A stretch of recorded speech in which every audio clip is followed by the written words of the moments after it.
Let's talk about the medical examiner transcript and the word bullet, because as we all know, later in the debate, Candace, and even all throughout the debate, she's talking about a projectile, the mic, the exploding mic, all this bullshit, which is all just complete fucking nonsense, and we all know it, folks. Okay?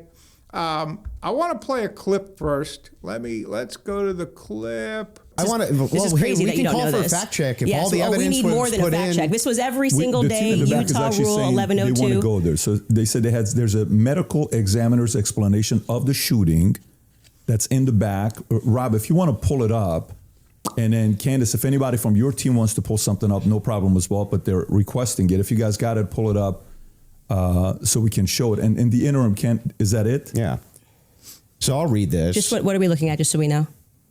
Yeah, so this says the bullet, or at least part of it, sequentially perforated the interior left of Mr. Kirk's neck, strap muscles of the left side of the neck. This is a summary, by the way.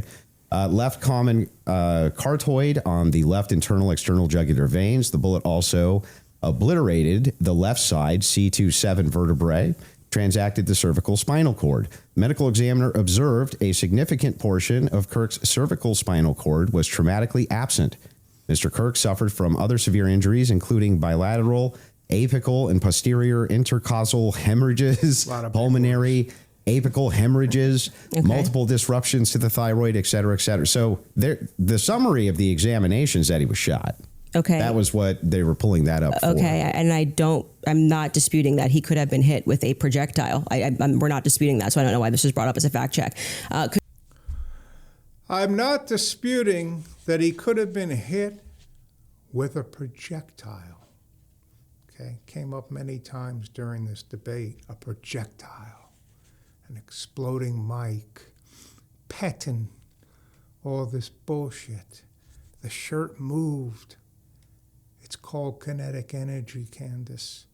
Have on someone who really knows what he's talking about, like Joseph Scott Morgan. If you want to talk ballistics, instead of the wackos you have on your show, have on someone like Matt Tardio. You won't have these people on because they'll blow you out of the water, is what will happen. But let's stay on this. I'm not disputing that he could have been hit with a projectile.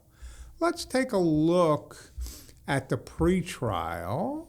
This is the defense team, okay, which clearly didn't mention anything about exploding mics or any bullshit like that. But let's look at how many times the word bullet was mentioned at the pretrial. 94 times, okay?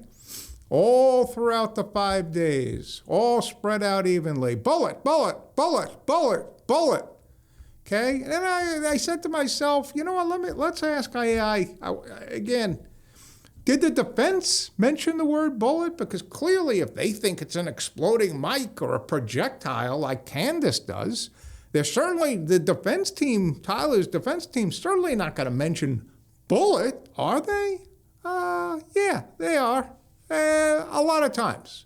Defense attorneys use the word. Kathy Nestor, 7 exact uses, 11 if bullets is included. Michael Burt, 22 exact uses, 32 if you pluralize it. Richard Novak and Stacey Vissa, no identified things. All defense attorneys combined 29 exact uses of bullet or 43 including bullets. If the defense team for Tyler Robinson, Kansas, thought that it was anything other than a bullet, why would they fucking mention it 43 times? Screwball. Let's go on to the next one, shall we? Let's talk about the defense cannot present evidence to get Tyler Robinson off. Folks, I love this one. I mean, this either shows that Candace is just the epitome of a liar or she's really stupid. And I'm going to go on record, and I have, is she's not stupid. She's a very, very cerebral, smart young woman. So, wow. Defense cannot present evidence to get Tyler Robinson off. Let's show the clip. Made this statement, and here is his statement that he signed. That would have been a good time to present that evidence. That would also be a good time for the defense to say that's just totally fabricated. No, it's not. It's the wrong time. Why couldn't they? That is completely the wrong time. Why couldn't they? Because what they're doing is they already said they didn't receive discovery. They literally can't. They literally can't because they can't. They did not You're receive saying that discovery. they didn't receive that information? No. They just received the text messages. But in order to... That's not the text messages. The probative information. Yeah, we're talking about the information that we just reviewed. That's not the text messages. They never presented it. The state never put it on. Yeah, they didn't. The defense could easily still have presented this. Yeah. No. They could have said they're no. No, they're not allowed to. Are you sure? In a preliminary hearing, yeah. the defense is engaging with whatever evidence the state decides to put on. They did not put this on as evidence. Brian Davis was up there. So they're not allowed to present anything? They're responding to the state's I'm asking, evidence. are they allowed to present anything? They are allowed to say... Like if there was a conspiracy that they could prove right then and there, would they present that in one of these hearings? No, it wouldn't be the right time for that. I disagree. I think...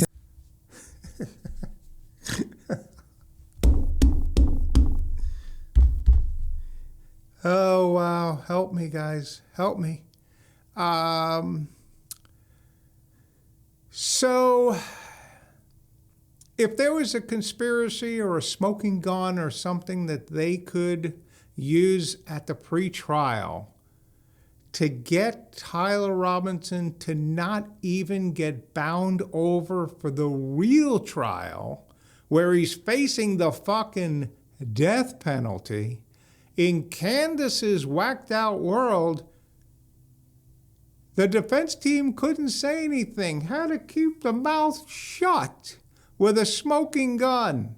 Let's say they had proof that Tyler Robinson was 3 hours away. They got surveillance. They got eyewitnesses, sworn testimonies, everything. That they know there was no way that Tyler Robinson was at the UVU campus at the date and time that Charlie was assassinated. But according to Candace, they needed to keep their mouths shut and wait for this to get bound over to the real trial. Folks, come on. Come on. Okay? I mean, even if you're a Candace conspiracy nut, you gotta know this makes 0 sense. 0 sense. Okay? Let's just look real quickly. Not going to bore you with the question. Basically, at the Tyler Robinson pretrial, if the defense had a smoking gun evidence that Tyler Robinson did not commit the crime because they could prove something along the lines that he was somewhere else, nowhere near the UVU campus where Charlie was assassinated, the date, could they use it? Answer, yes, yes. Under Utah law, the defense is expressly permitted to present that kind of smoking gun alibi evidence at the preliminary hearing and argue that the judge must refuse to bind Tyler Robinson over for trial. Okay, I'm not even going to bore you with the rest of this crap, okay? I mean, you know, steakhouse receipts. Whoa, why didn't they use the steakhouse receipt? The bullshit steakhouse receipt, the one that really is completely fake. Why didn't they use that? Okay, why didn't they use all the other bullshit that Candace shows for 11 months? All of those things she's had to have uncovered, by her own admission, at least 10 smoking guns, maybe 50 smoking guns. Everything on her show is a smoking gun. Stay tuned. We're getting closer. Smoking gun. Ah. Wow. So many lies, so little time. This is so much fun, folks. All right, here's another one. Let's go to the next one. Because I've said what's important to me is that we exhaust this topic first of our actual debate claims. I do not feel that you sufficiently have argued that the evidence is overwhelming. I'm sorry. Candace, question for you. But I am sorry you feel that way. Candace, one question. What evidence do you need to see for you to say Tyler Robinson killed Charlie Kirk? That's a great question. So I actually expected in this preliminary hearing, actually, the inverse of what he was saying is true, right? So this is now the time the state is putting on their evidence. That's the purpose of this hearing, right? The state is using hearsay, but they're also putting on their evidence. So I was just expecting some sort of a slam dunk. Like, we got him on camera taking the shot. At least we have him clear on camera. You're telling me this guy drove 13 hours all around. Like, we can definitely show you a picture that it's going to be beyond a reasonable doubt. Before we even get to the trial, people are going to see and go, oh crap, like, it was really Tyler Robinson. I was expecting to at least see evidence that, because I had reported early on that the source was saying that Tyler did not step foot on campus that day. It is my perspective that he had something to do with something. I do believe he was disposing clothes at this stage, at this phase. I do believe he was disposing clothes. He was involved somehow. I find Lance to be more suspicious, if I'm being honest with you. And also, like I said, the use immunity that was given to Lance by the feds, the fact that the feds didn't ask him any questions, the fact that I spoke with Lance Twiggs' family, and they were like, it's very weird that the feds are not asking him more questions. He's exactly the person that I would imagine to be involved in some stuff. Allegedly, I'll say allegedly. When we got to the preliminary hearing, there was not a single piece of evidence that I felt was slam dunk. I was waiting for that, a photo. I think Tyler was involved, maybe disposing of clothes. There was not a single piece of evidence that I thought was slam dunk, according to Candace Owens. You couldn't think of one thing, Candace, at the pretrial hearing? Not one? Here, let me whisper this one in your ear for you, Candace. DNA. DNA! Folks, let's look at the DNA. Oh, we're going to get into some fun numbers here. These are numbers that almost mimic Elon's net worth. They exceed it. Okay. Candace couldn't think of anything. All right, well, let's think of a couple of things, Candace. Let's do it together. The rifle that they found at the scene with Tyler's DNA, and I know people, the crazies and the loonies and the Candace posse, are going to say, but it also had other evidence. Had his dad, had his grandfather, had the gnome down the block, whatever they're going to say. It's 1 trillion to 1. 1 trillion to 1. Okay? 1 trillion to 1 in favor of Robinson being a contributor. 1 trillion to 1. The total the towel that wrapped up the rifle that they found in the woods, folks, that one is 30 quintillion to 1. Okay? 30 quintillion to 1. According to the testimony, approximately 95% of the DNA mixture was attributed to Robinson, 5% to Twiggs. It's natural, obviously. They're living together. They're dating. They're furries. He's a furry in training. I don't even know what the fuck a furry is. I don't want to know what it is. Okay, bottom line is, of course he's going to have some fingerprints, the furry. Okay? But the bottom line is it's 95% Tyler Robinson. We're talking about 1 trillion here and 30 quillion there and all this stuff. The screwdriver, 30 quintillion as well. Again, the FBI testing produced a mixture attributed primarily to Robinson, 89%, 11%.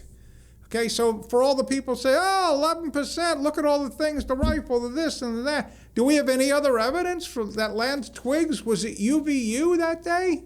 Again, I'm not precluding, guys, that Lance Twiggs wasn't involved, didn't know, didn't have foreknowledge, any of the above, none of the above. I think he's very sus. I agree with that. He's got the limited immunity. That's going to probably change before the pre-trial, before the actual trial when they bind this over, which they're clearly going to. Bottom line is, Lance Twiggs was nowhere near fucking UVU, and Tyler Robinson, by quintillions and trillions and all this stuff, was all over the place. But remember, Candace says there's not a single piece of evidence that I thought was slam dunk. Wow. That really tells you a lot, folks. Really does.